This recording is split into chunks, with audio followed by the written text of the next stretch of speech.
limitaciones. Y yo les voy a invitar a usted a abrir la palabra de Dios en 1 Samuel, o sea, Antiguo Testamento, en el libro del Antiguo Testamento, capítulo 16, versículo 7. Si usted gusta, lo puede buscar en su Biblia o también lo puede leer de la pantalla. ¿Amén? Muy bien, dice así la bella, la hermosa y la inalterable palabra de Dios. Y Jehová respondió a Samuel: no mires a su parecer, ni a lo grande de su estatura, porque yo lo desecho. Porque Jehová no mira lo que mira el hombre, pues el hombre mira lo que está delante de sus ojos, pero Jehová mira el corazón. Que el Señor bendiga esta porción de su palabra. Pregunta: ¿alguna vez usted ha sentido limitación en su vida? Póngase a pensar por un momento, ¿verdad? Seamos honestos delante del Señor. Quizás por su trasfondo familiar o su trasfondo económico es que sintió limitaciones. Quizás por su apariencia, por su físico, por ser demasiado delgado, quizás por ser gordito, ¿verdad? O por ser fuerte o por no ser tan fuerte. Y hemos sentido limitaciones. Creo que todos en algún momento de nuestras vidas hemos pasado por momentos de limitaciones. Y aparte de eso hemos escuchado también decir de personas que nos rodean, pudieron haber sido nuestros padres, pudieron haber sido nuestros abuelos, pudieron haber sido familiares, pudieron haber sido amistades, compañeros de trabajo, no importa quién. Pero sí quizás hemos escuchado estas palabras: tú no puedes, tú no eres el indicado, tú no podrás lograr nada en la vida. Y algunas veces esos comentarios que se hacen acerca de nosotros nos desaniman, ¿verdad que sí? Claro que sí. Hasta caemos en el error de pensar de que tienen razón.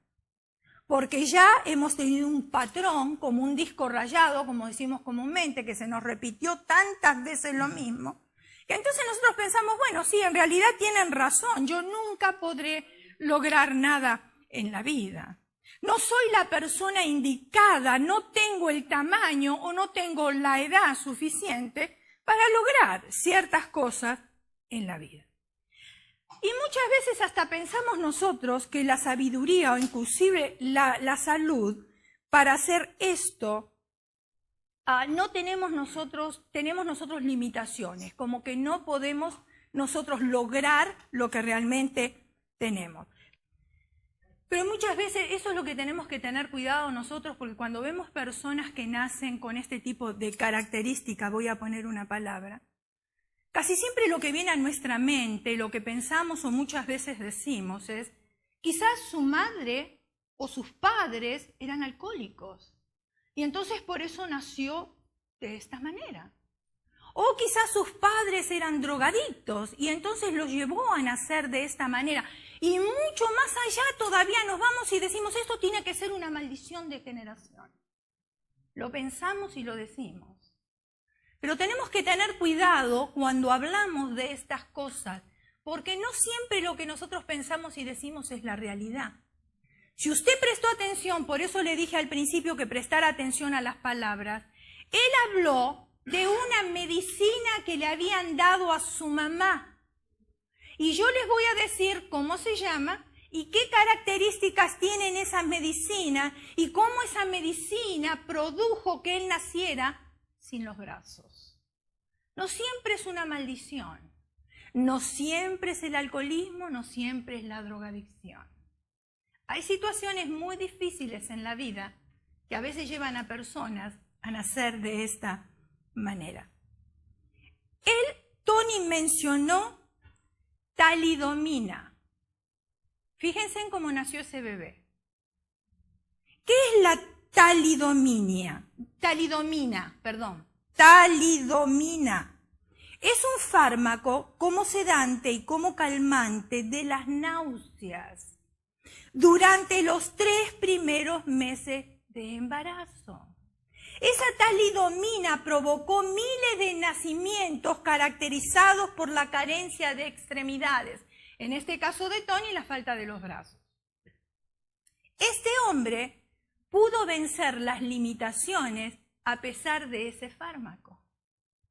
Es la disposición del corazón, ¿me está entendiendo? Nosotros tenemos todo, brazos y piernas, y ¿cuántas veces decimos no puedo? Hasta él lo mencionó. La Biblia también nos cuenta a nosotros que alguien tuvo que enfrentar las limitaciones. Y yo les voy a dar el nombre, y es muy conocido por todos nosotros, y se llama David. Usted leyó la historia de David, pero vamos a examinarla un poquitito para poder entender el corazón de Dios y cómo David también pudo sobrellevar o sobrepasar las limitaciones.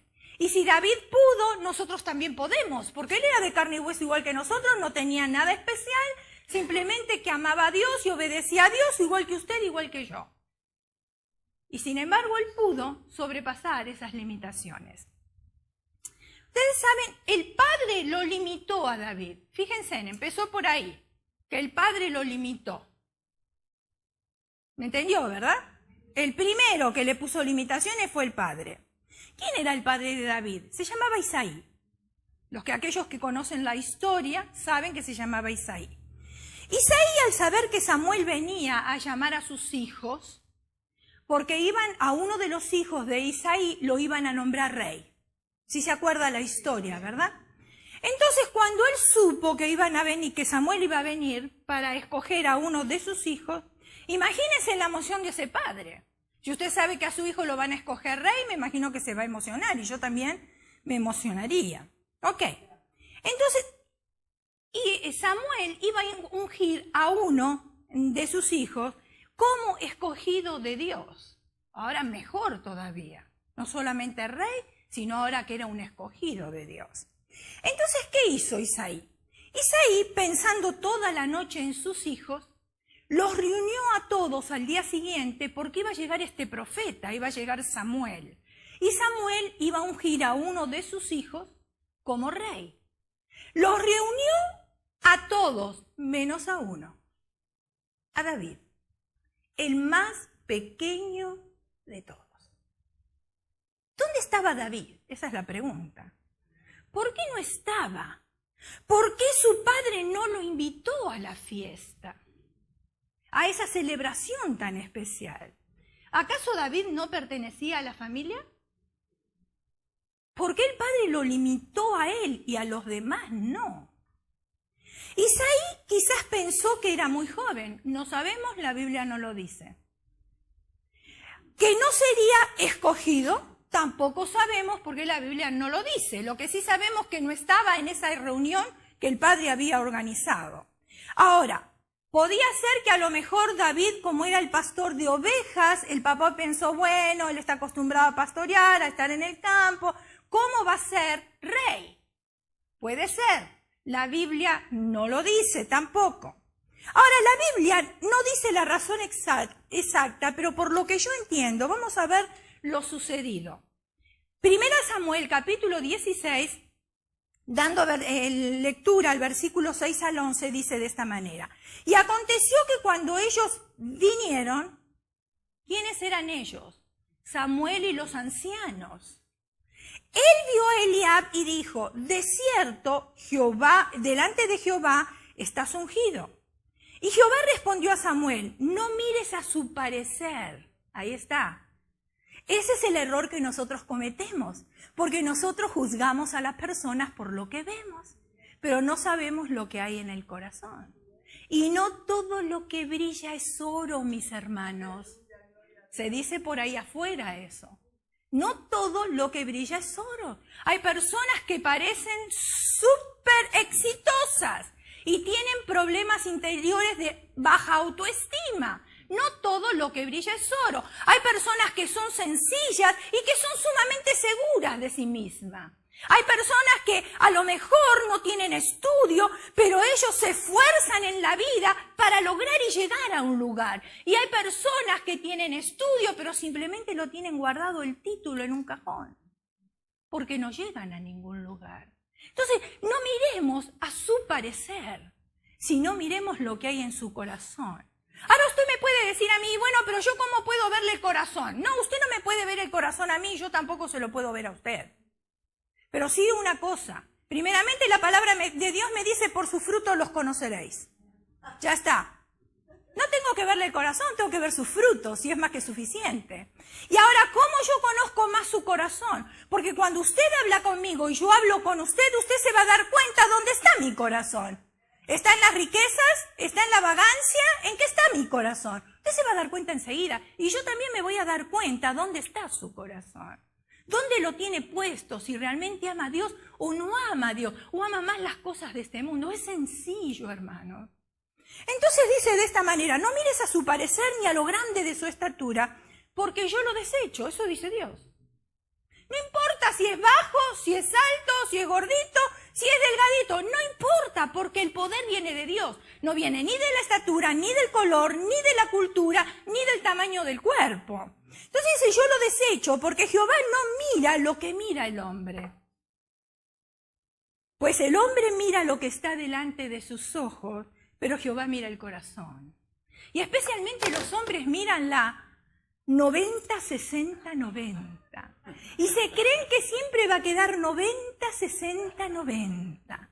Y claro, al principio es una botella de Coca-Cola, y bueno, y entonces no tiene celulitis, y cuántas cosas, y el hombre se deja llevar por esas tonteras. Pero después se da cuenta que la botella de Coca-Cola muchas veces se convierte en botella de 1 litro. Y las cosas cambian, y las arrugas llegan, y las canas llegan, y la edad llega, ¿me está entendiendo? Igual que las chicas se dejan ilusionar por aquellos hombres que tienen autos deportivos. Pero el auto deportivo del año, el año que viene ya no tiene el mismo valor ni sirve.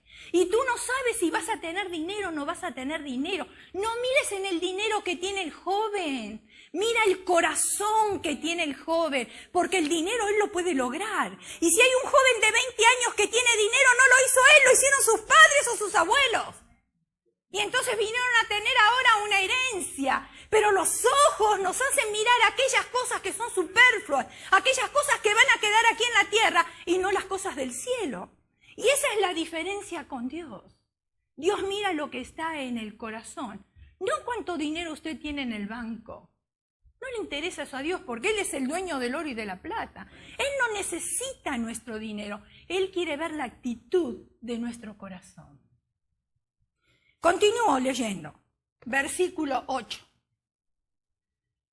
Dice, entonces llamó Isaac a Abinadab y lo hizo pasar delante de Samuel, el cual dijo, tampoco a este ha escogido. Me imagino que habrá sido como un desfile.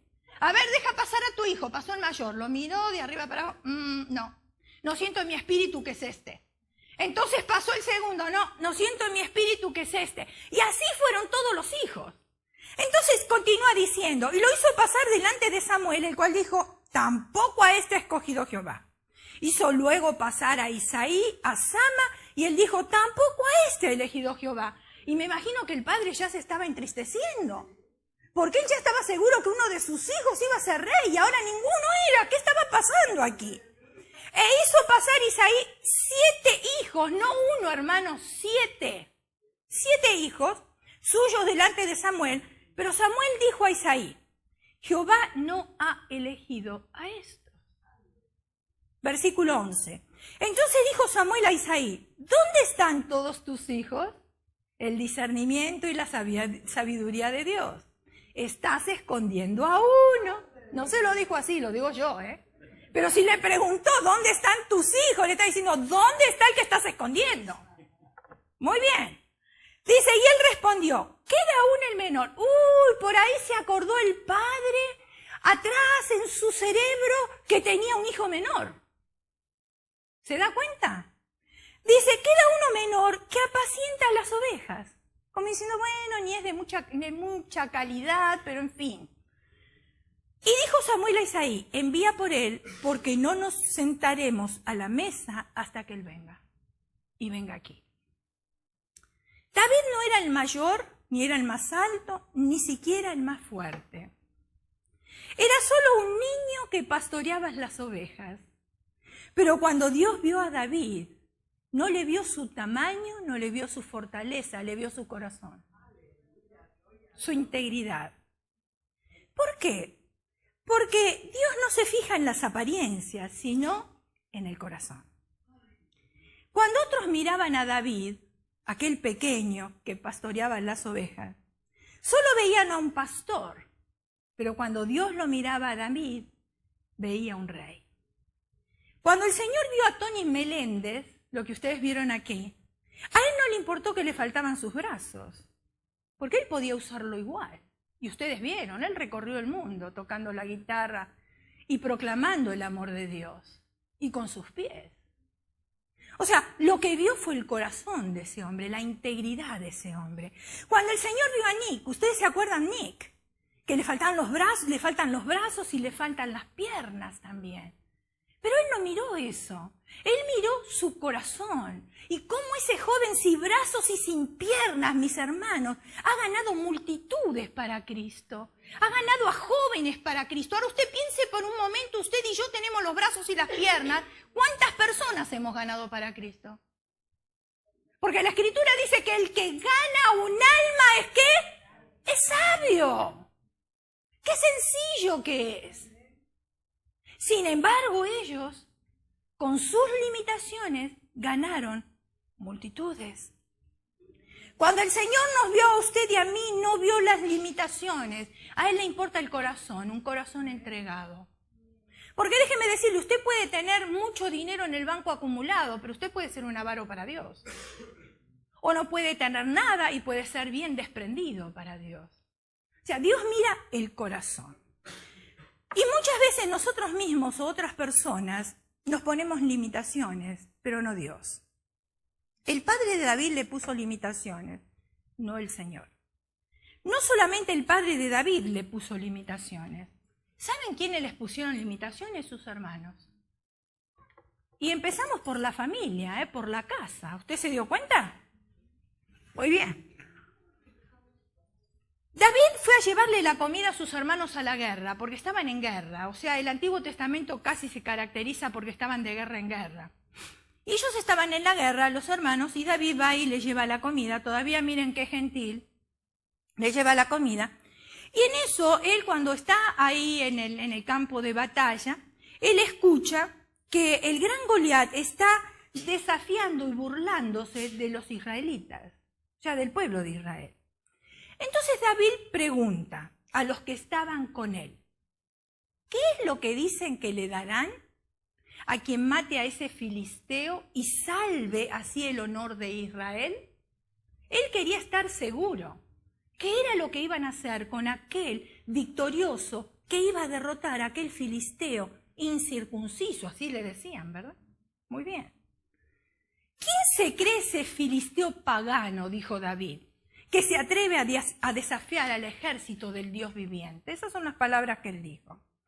Y aquellos que estaban con él le contestaron la pregunta y le dijeron esto: al que lo mate, escuche qué tentador que está esto, ¿eh?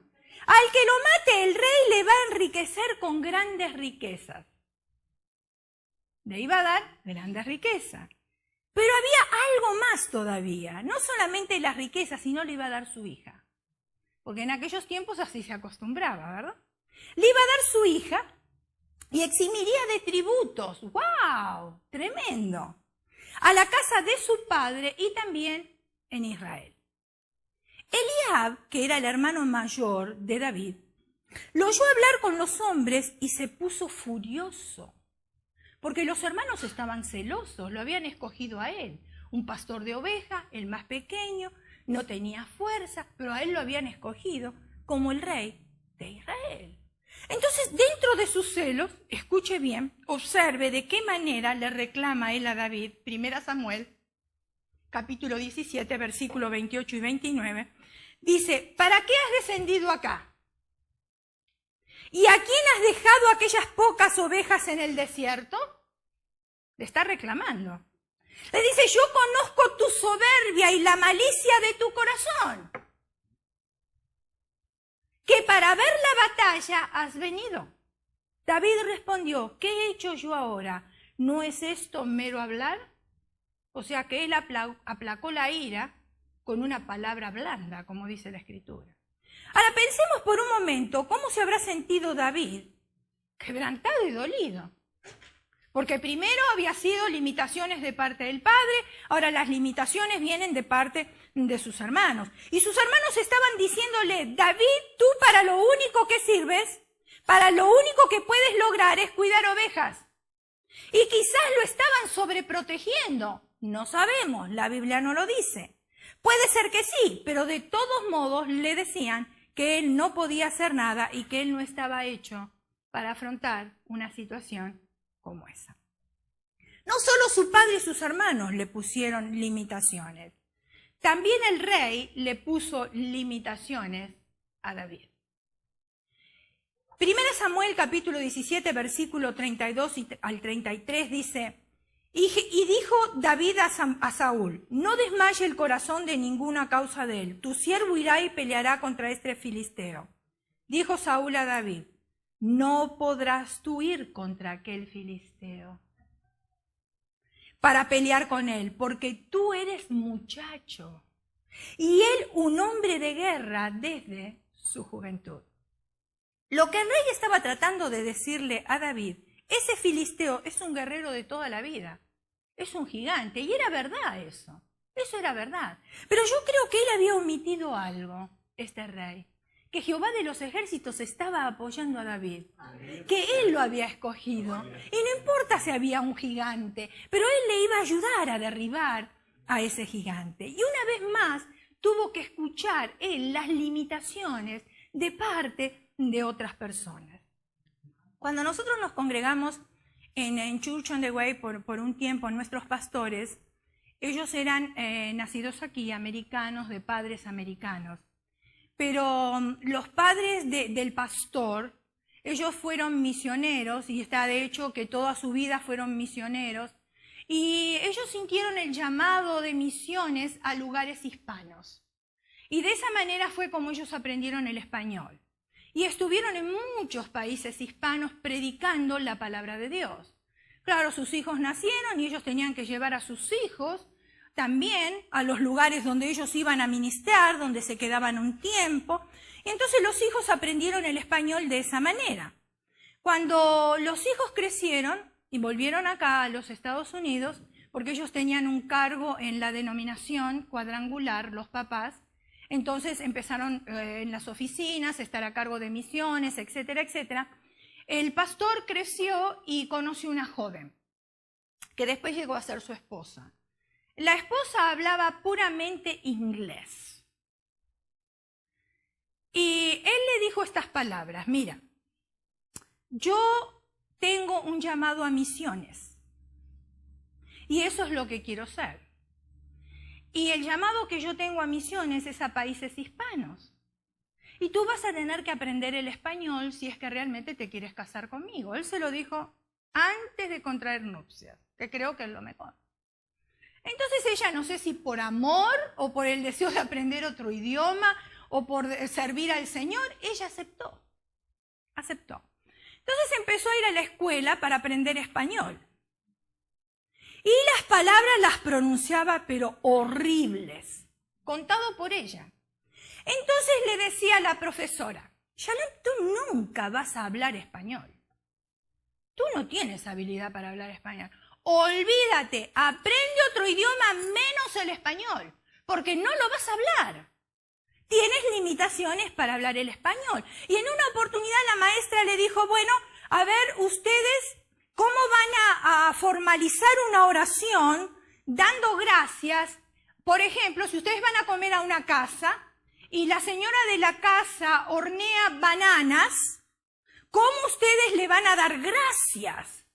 A ver, digan una oración para entenderlo. Entonces ella se para y le dice a los alumnos y a la profesora y todos los que están ahí, muchas gracias por haber orinado las bananas. Era horneado las bananas. Entonces por eso la profesora les decía, no, olvídate tú de aprender español porque no lo vas a aprender en tu vida. Sin embargo, le puso el esfuerzo, porque las limitaciones se la puso la maestra, pero no se la puso Dios, porque Dios tenía un proyecto en la vida de ese matrimonio, que ellos iban a ser misioneros en lugares hispanos. Y así es como hoy predica el Evangelio y lo predica en español. Y siempre tuvieron iglesias hispanas, no iglesias americanas, y los dos hablan muy bien el inglés, porque son nacidos aquí, de familias americanas. Sin embargo, el corazón de ellos siempre estuvo con el hispano. O sea, la gente pone limitaciones, pero Dios no las pone. Ahora, no solamente el padre, los hermanos y el rey le pusieron limitaciones a David. Volvamos a David. ¿También sabe quién se las puso? Goliat. ¿Qué tal? El gigante le puso limitaciones. Primera Samuel capítulo 17, versículo 42 al 44, dice de esta manera. Y cuando el filisteo miró y vio a David, claro, imagínense, gigante, y ven a un pequeñito y dice, pero un niño vino a luchar conmigo, ¿no? Porque cuando hubo problemas con las Malvinas, ustedes se acuerdan que siempre se dijo las Malvinas son argentinas. ¿Cómo luchaban los argentinos para defender las Malvinas? ¿Con piedras? Pero qué ridículo. ¿Sí me está entendiendo? Por eso nunca las pudieron conseguir, porque ellos no estaban bien armados. No estaban armados como para pelear por las Malvinas. Y por eso no se quedaron con las Malvinas. Pero acá hay una situación totalmente diferente. ¿Por qué? Porque acá estaba Dios en el medio. Entonces dice así, cuando el filisteo miró y vio a David, le tuvo en poco porque era muchacho y rubio. ¿Y qué tendrá que ver que era rubio? ¿Quiere decir que los rubios tienen menos fuerza? No sé, pero bueno, imagínese. Y de hermoso parecer. Wow, porque era lindo, entonces no podía luchar, tenía que ser feo para luchar. Dice, y dijo el filisteo a David, ¿soy yo perro para que vengas a mí con palos? Y maldijo a David por sus dioses. David no tenía dioses. David tenía un solo Dios, y el verdadero. Dijo luego el filisteo a David, ven a mí y daré tu carne a las aves del cielo. Qué seguridad que tenía este filisteo, ¿verdad? Y a las bestias del campo. ¡Wow! ¿Usted no se hubiese sentido intimidado así? ¿No hubiese pensado que tenía limitaciones con esas palabras? Sí, yo creo que hubiese salido corriendo, ¿verdad? Pero a pesar de todas las limitaciones que hizo David, David enfrentó a Goliat. Él pudo llegar hasta la batalla y estar listo con su honda y sus piedras. Ahora déjenme explicarle un poquitito cómo venía vestido Goliat, porque eso también tenemos que ver. No solo que era gigante, sino contaba también todo lo que él traía. Ahora, el ser humano, otra vez vuelvo a repetir, pone limitaciones, pero no Dios. El gigante se burla de David, trata de desanimarlo, trata de confundirlo, eso es lo que hace nuestro enemigo, por eso viene y nos pone limitaciones. Y usa a personas para que nos pongan limitaciones a nosotros, mientras Dios está confiando en nosotros. ¿Me está entendiendo, verdad? Ahora trata de llevarlo para que él se caiga emocionalmente, porque una de las cosas, cuando nosotros escuchamos palabras que no nos animan, ¿dónde las recibimos primero? Nuestras emociones. Y eso nos debilitan y nos hacen caer. ¿Por qué? Porque ya pensamos que realmente no podemos. Y eso fue lo que quiso hacer él. Entonces, dice que trata de llevarlo a él a caerse emocionalmente, pero este gigante omitió un detalle muy importante, que el gran yo soy estaba con David. Y a pesar de todas las palabras de desánimo de Goliat hacia David, David se mantuvo firme y ustedes saben cuál fue el resultado, que lo mató. Era necesario notar, y escuche bien porque esto es importante para agregarle aparte de la altura de David, de Goliat. Es necesario notar que la altura descrita en la Biblia acerca de Goliat es de aproximadamente 2 metros 90 centímetros. Estamos hablando de 3 metros casi. Faltan 10 centímetros, ¿no? ¿Sí o no? Estoy mal en matemáticas. ¿Ok? Ahora imagínense una persona de 3 metros. ¿Es gigante? ¿Cómo? Ok, 9 pies en pies. La cota, o sea, la malla que él usaba para protegerse, no le alcanzaba la altura solamente. Ahora, eso me hace pensar a mí que él no tenía tanta confianza en sus dioses. Porque era alto, el otro era pequeño, y ahora se vino vestido como si se enfrentara a un ejército. Y era solamente un muchachito. Entonces, la cota, o la cota de malla que usaba Goliat era de cobre pesada. 5.000 ciclos, que para el peso de nuestros días son 57 kilos. O sea que él tenía 57 kilos encima. La cota, ¿qué es la cota? Es una armadura defensiva que cubría el cuerpo de los caballeros. Y la hoja de hierro, como describe la Biblia, de su lanza era de 600 ciclos. Para el peso de nuestros días, 6 kilos 800 gramos. Saque la cuenta, gigante de 3 metros, 57 de cota y ahora casi 7 kilos de lanza. David podía haber omitido al ver al gigante, no solo por la altura, sino como venía preparado. Y él no venía preparado de esa manera. Al contrario, dice la Biblia que Saúl sí quiso darle una vestimenta de soldado, pero David no podía con eso, no estaba acostumbrado a caminar con tanto peso. Y él se quitó todo, no le importó. Él prefirió agarrar unas piedritas y una onda y unas piedritas. Y nosotros podemos ver que vencer las limitaciones que otros nos ponen, ¿cómo lo hacemos nosotros? Confiando en Dios. Esa es la única manera que nosotros podemos vencer limitaciones, confiando en Dios. Porque a lo último, ¿qué sucedió con David? David le dijo al filisteo, le dijo al gigante que venía tan preparado y armado y que tenía experiencia en ser guerrero. Y no solamente que los filisteos, ellos sabían muy bien cómo hacer las armas, cosa que el pueblo de Israel no sabía. Entonces agarra David una onda y hasta lo puedo ver. A David, pequeñito, con una onda en la mano y que le dice: tú vienes a mí con espada y jabalina, pero yo vengo a ti en el nombre de Jehová de los ejércitos. Y ahí fue la piedra y la piedra cayó justamente aquí, en un hombre de 3 metros de alto, de un niño pequeñito, y ese gigante cayó en el suelo. Y no solamente que cayó en el suelo, hasta tuvo la satisfacción, porque esa es la palabra que yo usaría, la satisfacción de cortarle la cabeza. Un niño pequeñito. David confió en Dios. 1 Samuel capítulo 17, versículo 45 al 47, dice: entonces dijo David al filisteo: tú vienes a mí con espada y jabalina, mas yo vengo a ti en el nombre de Jehová de los ejércitos, el Dios de los escuadrones de Israel, a quien tú has provocado.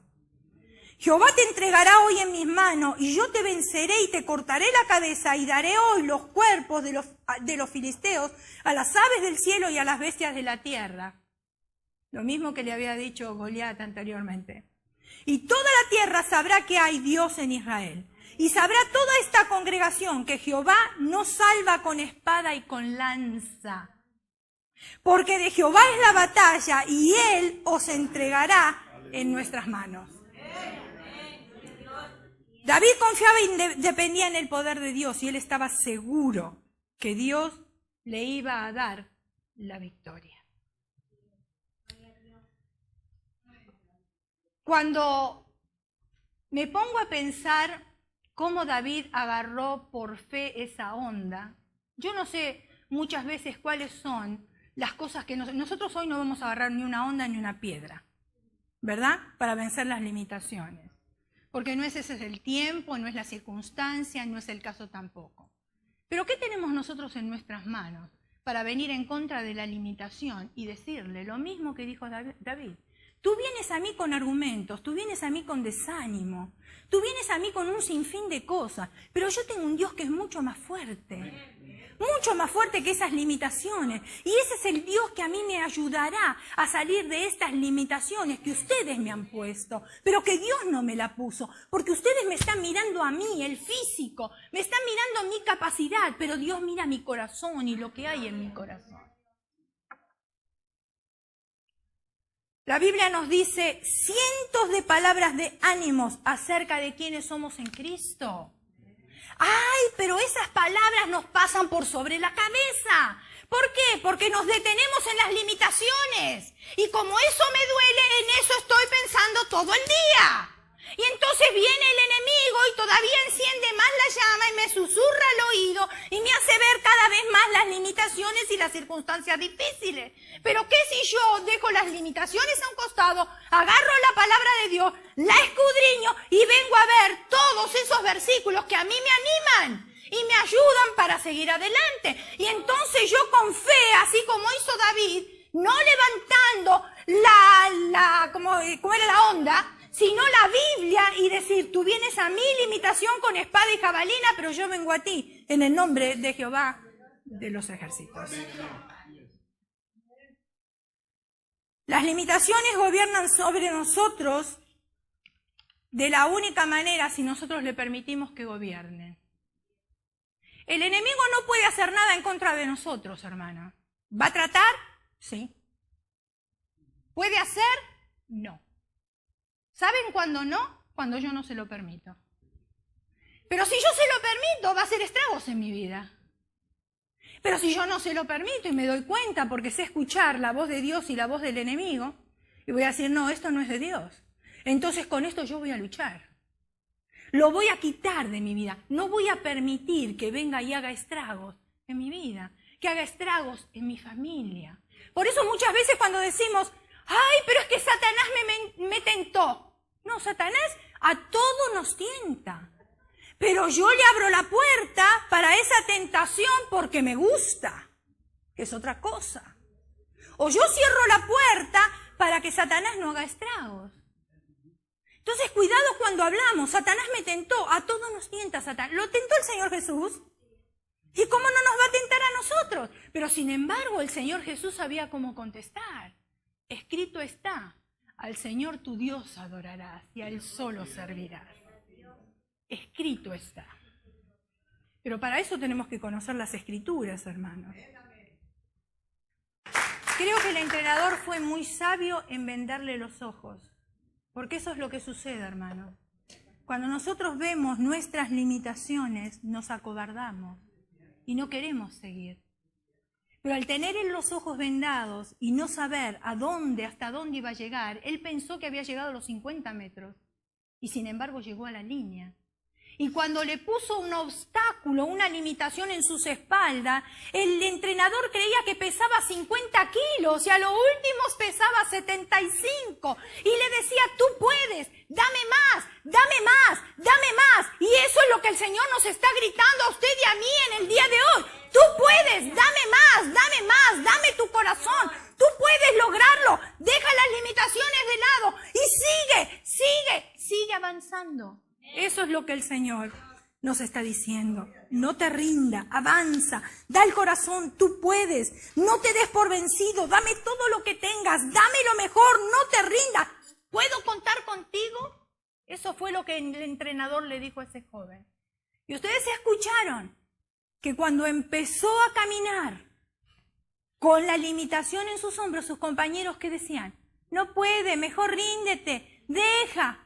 Si le hubiese escuchado la voz a sus compañeros, entonces él no hubiese logrado la meta, pero él escuchó la voz de su entrenador. ¿Y quién es nuestro entrenador? El Señor Jesús. Escucha la voz de tu entrenador, que él te dice, avanza, tú puedes. No hay limitaciones en esta tierra que tú no puedas dejar a un costado y seguir avanzando para obtener la victoria. Yo voy a pedir al hermano que con una música suave, mientras oramos, voy a pedir también que me ayuden a correr este púlpito. Vamos a pasar al altar.